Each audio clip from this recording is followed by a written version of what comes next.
পড়াশোনায় এলাকায় বেশ সুনাম আছে, কিন্তু বিদ্যালয়টি ইদানিং একটি বিশেষ কারণে বিশেষ খ্যাতি লাভ করেছে। কি সেটা? ম্যাম, শুভাঙ্গী আমাকে 3 পিরিয়ডে ঠেলে দিয়েছে, দেখুন না।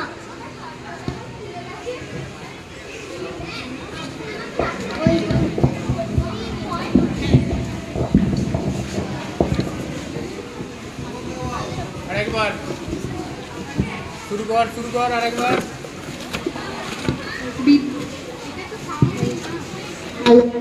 বিদ্যালয়ের নাম নলিনীবালা বালিকা বিদ্যালয়। পড়াশোনায় এলাকায় বেশ সুনাম আছে, কিন্তু বিদ্যালয়টি ইদানিং একটি বিশেষ কারণে বিশেষ খ্যাতি লাভ করেছে। কি সেটা? ম্যাম, শুভাঙ্গী আমাকে 3 পিরিয়ডে ঠেলে দিয়েছে, দেখুন না আমার হাতটা কেমন ফুলে গেছে। ম্যাম, আফসানা আমাকে লাঠি দেখাচ্ছিল আর ভেঙচিও কাটছিল। ম্যাম, সিম্মি বাবুল গাম চিবোচ্ছে। না ম্যাম, ওটা বাবুল গাম নয়, লজেন্স। বাবুল গাম কখন ফেলে দিয়েছে? ম্যাম, মাহফুজ আমার পেনটা নিয়ে চিবোচ্ছে। সবাই থামবে, পড়াতে দাও। শোনো, আজ আমি তোমাদের সাধারণ বিজ্ঞানের লিভার অধ্যায়টি পড়াবো। গতকাল সরলযন্ত্র কাকে বলে, সরলযন্ত্র কয় প্রকার এসব বলেছিলাম। আজ বলবো লিভার সম্বন্ধে। শোনো, লিভার হলো একটি সরল দণ্ড, যা একটি বিন্দুর চারিদিকে ঘুরতে পারে, আর ওই বিন্দুরকে বলবো আলম্ব। ধরো একটি সাঁড়াশি, তার দণ্ড দুটি জোড়া রয়েছে, ও মাঝখানে ঘুরতে পারে। তাহলে কি বললাম? যেখানে দণ্ড দুটি জোড়া থাকে ও ঘুরতে পারে, তার নাম কি? ম্যাম, বলবো? বলো। ম্যাম, আলম্ব। হ্যাঁ, গুড, ঠিক বলেছো, বসো। ম্যাম, ওটা আমার শুনে শুভাঙ্গী বলে দিয়েছে। না ম্যাম। এতেও নালিশ? তোমরা থামবে? আচ্ছা, যেটা বলছিলাম, এটা হলো প্রথম শ্রেণীর লিভার। কারণের আলম্ব মাঝে, বাধা ও বল অন্য প্রান্তে। আর আলম্ব যদি এক প্রান্তে হয় আর বল অন্য প্রান্তে প্রযুক্ত হয়, সেটা হলো দ্বিতীয় শ্রেণীর লিভার। আর যে লিভারে আলম্ব এক প্রান্তে ও বাধা অন্য প্রান্তে প্রযুক্ত হয়, সেটা হলো তৃতীয় শ্রেণীর লিভার।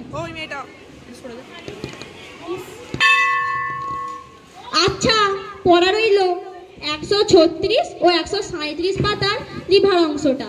পরের দিন সবাইকে পড়া ধরবো, কিন্তু মনে থাকে যেন। ঠিক আছে ম্যাম।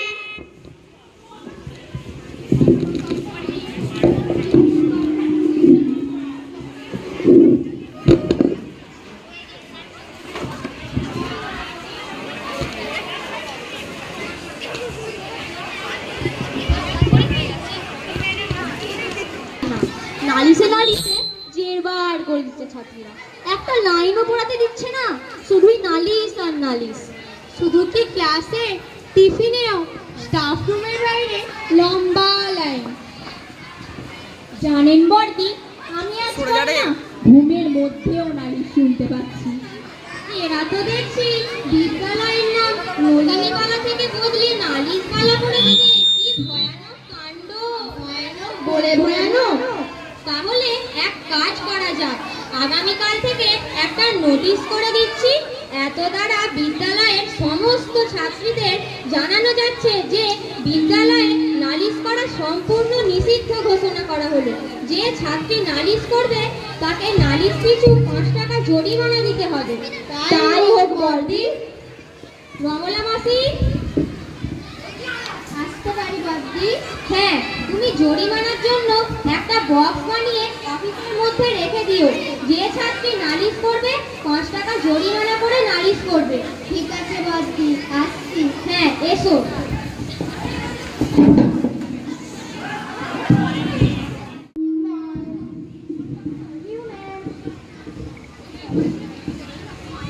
তোমাদের আজ আবহাওয়া জলবায়ু অধ্যায়টি শুরু করব। মন দিয়ে শোনো। তোমরা যখন বাড়ি থেকে বেরিয়েছিলে তখন ঝলমলে রোদ ছিল, আর স্কুলে এসে দেখলে কালো মেঘ করে বৃষ্টি এলো। গরম, ঠান্ডা, ঝলমলে রোদ, কালো মেঘ, বৃষ্টি, এগুলো আমাদের বায়ুমণ্ডলের একটি অবস্থাকে বোঝায়। আবহাওয়া বলতে কোনো একটি নির্দিষ্ট স্থানে নির্দিষ্ট সময়ে বায়ুর উষ্ণতা, বায়ুর আর্দ্রতা, বায়ুর চাপ, বায়ু প্রবাহ, মেঘাচ্ছন্নতার অবস্থাকে বোঝায়। দিনের বিভিন্ন সময়ে আবহাওয়া বদলাতে পারে, আবার খুব অল্প সময়ের মধ্যেও আবহাওয়া বদলে যেতে পারে। আচ্ছা বলো তো, মে মাসের আবহাওয়া কেমন থাকে? বলবো? বলো। গরম ম্যাম। গুড, বসো। ম্যাম, আমাকে শুধু সুন্দরী বলে, আর তুই যে আমাকে মিনি মাঙ্কি বলিস তার বেলা? সাইলেন্ট! তোমাদের তো নালিশ নিষিদ্ধ করা হয়েছে, তারপরও তোমরা নালিশ করছো কেন? ম্যাম, আমরা জরিমানা দিয়েও নালিশ করতে চাই। ম্যাম ছবি এঁকেছে, এই দেখুন, হ্যাবলার মতো মুখ আর নরনের মতো নাক আর গুলির মতো চোখ। ম্যাম, আমরা ঠিক করেছি যে যে ক্লাসে ভালো নালিশ করতে পারবে তাকে ক্লাস থেকে নালিশ শিরোমণি উপাধি দেওয়া হবে। তবুও তোমরা নালিশ করা থামাবে না? ম্যাম, জরিমানার বক্স একটাতে হবে না, বরঞ্চ প্রতি ক্লাসের জন্য একটা করে বক্স বানিয়ে দিতে হবে। আগামীকাল অভিভাবক সভা, সবাই বাড়িতে গিয়ে বাবা মাকে বলবে আসার কথা। ঠিক আছে ম্যাম।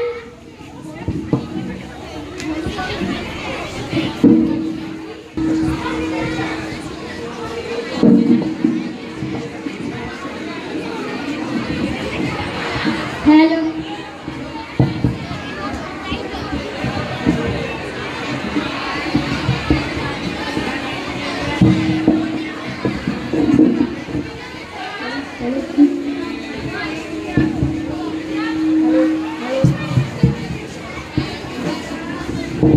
হ্যালো হ্যালো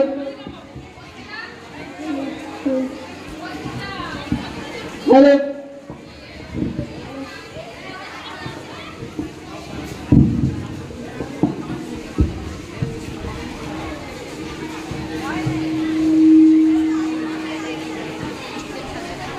সকলেই নিশ্চয়ই ভালো আছেন। আপনাদের সকলকে আজকের সভায় স্বাগত জানাই।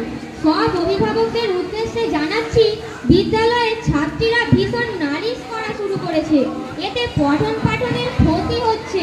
যেমন এবছর পর্যন্ত ক্লাস 5-এ নালিশ জমা পড়েছে 125টি, ক্লাস 6-এ 222টি, ক্লাস 7-এ 320টি, ক্লাস 8-এ 330টি, ক্লাস 9-এ 340টি এবং ক্লাস 10-এ 400টি নালিশ জমা পড়েছে।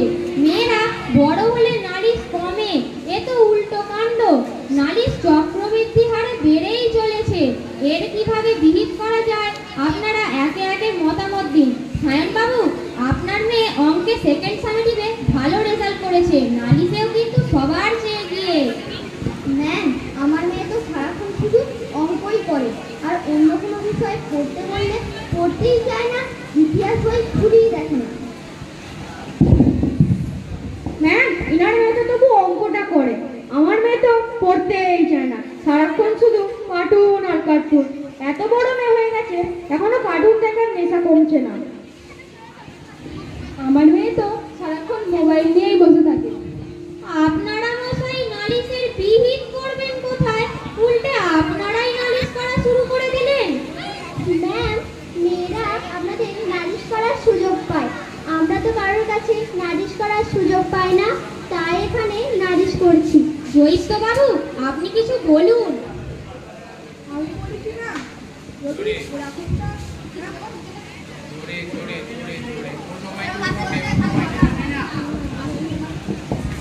আমি বলি কি ম্যাম, ওরা একে অপরের বিরুদ্ধে নালিশ করলেও ওরা কিন্তু সবাই সবাইকে ভীষণ ভালোবাসে। স্কুলে টিফিন খেয়ে নেওয়ার নালিশ করলেও আমার মেয়ে স্কুলে আসার সময় ওর মাকে বন্ধুদের জন্য বাড়তি টিফিন দিতে বলে। জ্বর হলে বাড়িতে রেস্ট নিতে বললেও রেস্ট নেয় না, স্কুলে আসার জন্য কান্নাকাটি করে। তাই আমি বলছি যে যদি এরকমটা ঘোষণা করা হয় যে নালিশ করবে তার বিনিময়ে তার 10 দিন স্কুলে আসা বন্ধ থাকবে, তাহলে মনে হয় আর কেউ নালিশ করবে না। তাহলে তাই হোক, তাই হোক। আজকের সভা এখানেই শেষ। সকলের সম্মতিক্রমে স্থির হলো নালিশের বিনিময়ে 10 দিন স্কুল আসা বন্ধ। পরের দিন প্রেয়ারে তা ঘোষণা করা হলো। 1 দিন 2 দিন করে কেটে গেল 10 দিন, তারপরেও কোনো রকম কেউ নালিশ করছে না। Yes, coming. আমরা খুব কষ্টে আছি বর্দি, আমরা কেউ নালিশ করতে পারছি না। কেন? নালিশ তো তোমরা করতেই পারো, বিনিময়ে 10 দিন স্কুলে আসতে পারবে না, এই যা। বর্দি, নালিশ না করতে পেরে আমার পেট ফুটফাট করছে। কে বারণ করেছে তোমাদের? সব ব্যবস্থাই তো করা আছে, তোমরাই তো পিছিয়ে যাচ্ছ। আসলে ম্যাম, শাস্তির বয়ে সবাই চুপ করে গেছে। নালিশ করলে পাছে স্কুল আসতে না পারলে বন্ধুদের সঙ্গে দেখা সাক্ষাৎ বন্ধ হবে। একসঙ্গে পড়া, খেলা করা, টিফিন ভাগ করে খাওয়া, খুনসুটি করা, এইসব যে কিছুই করতে পারবো না। তাই তাহলে তোমরা কি বলতে চাইছো? বর্দি, শাস্তি একটু কমালে হয় না? আচ্ছা বেশ, এই শাস্তি তুলে নেওয়া হলো আজ থেকে। তবে একটা শর্ত আছে, তোমরা ম্যামেদের ক্লাসে কেউ নালিশ করতে পারবে না, পরিবর্তে কমপ্লেন বক্সে নালিশ জমা করতে পারবে কেবলমাত্র। বর্দি, কমপ্লেন বক্সটা একটু বড় করে দেবে? এই 10 দিনে অনেক কমপ্লেন জমা হয়েছে। বেশ, তাই হবে। Hello hello